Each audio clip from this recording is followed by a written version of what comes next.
কতগুলো দল তৈরি হয়েছে, এদেরকে নতুন করে বাড়াতে হবে। আরে আমি তো ছোট মানুষ, আমার তো অত এলেম নাই। আপনাদের জন্য বাজারে একটা কিতাব ছেড়ে দিব, পড়বেন। কিতাবের নাম হচ্ছে তাফসিরে বাশারি।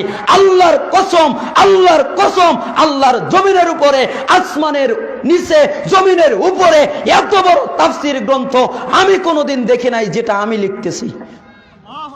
এটা শুধু সূরা ফাতিহার কাজ চলছে।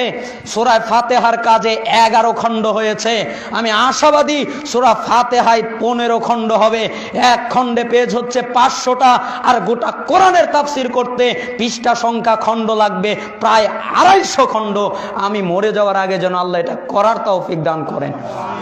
ওখানে এমন কোনো বক্তব্য নাই সহি যা আমি আনিনি, ওখানে এমন কোনো সহি হাদিস নাই হাদিসের যা আমি আনিনি, পাইনি, অর্থাৎ পেয়েছি আনিনি, এমনটি ঘটেনি।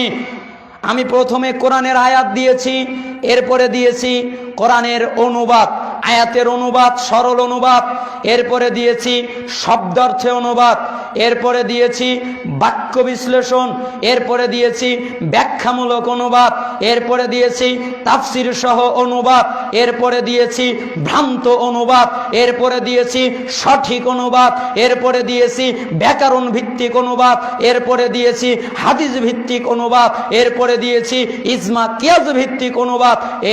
এরপরে ওই আয়াত সম্পর্কে, আয়াতে যতগুলো শব্দ আছে প্রত্যেকটা শব্দ বিশ্লেষণ করেছি, বাক্য বিশ্লেষণ করেছি।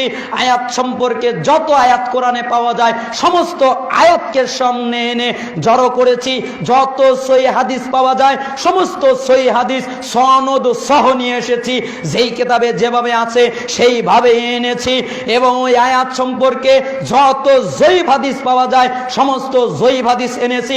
হাদিস কেন জয়ীফ হলো, কোন রাবির কারণে হলো, এই রাবির বাড়ি কোথায়, এর জন্ম কোথায়, এ কেন জয়ীফ হলো, কি কারণে জয়ীফ বলা হলো, কোন কোন ইমাম তাকে জয়ীফ বললেন, কোন কোন ইমাম তাকে পরিত্যাগ করলেন, কি কারণে তিনি পরিত্যাগযোগ্য, এরকম উল্লেখ করে প্রত্যেকটা হাদিস যেটা জয়ীফ হলো কেন, এর প্রমাণ সহ ডিটেল দেওয়ার পরে সমস্ত কিতাবের তাফসির এক জায়গায় করে, তাফসিরের যত বিখ্যাত কিতাব আছে সমস্ত তাফসিরকে এক জায়গায় করে একটা বুঝ সেখানে দিয়েছি।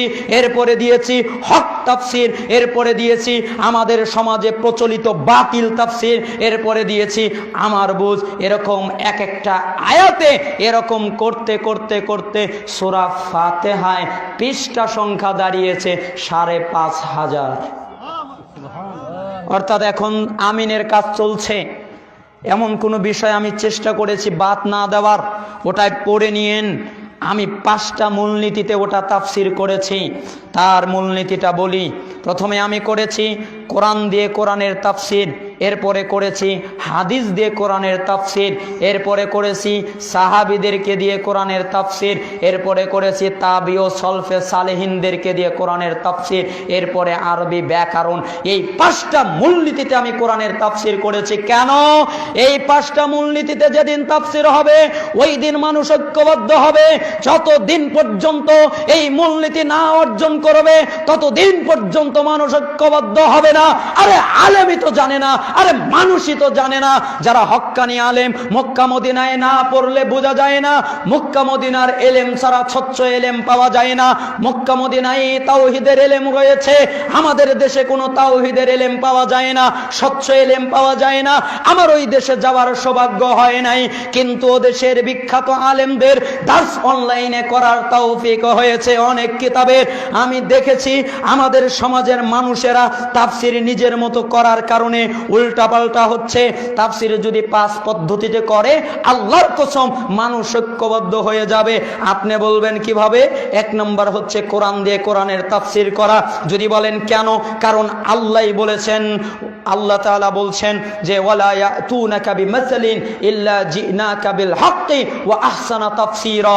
হে নবী, তারা তোমার কাছে যত জটিল কঠিন যত যাই প্রশ্ন নিয়ে আসুক না কেন, যত কিছুই নিয়ে আসুক না কেন, হে নবী আমি তোমাকে তার সঠিক ব্যাখ্যা জানিয়ে দেব, আমি তোমাকে তার উত্তম তাফসীর করে দেব।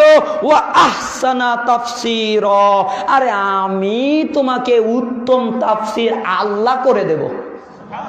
তাফসীর কে করবে? সূরা ফুরকান 33 নম্বর আয়াত। তাহলে এই আয়াত প্রমাণ করছে তাফসীর করবেন আল্লাহ, মানুষের করার অধিকার নাই।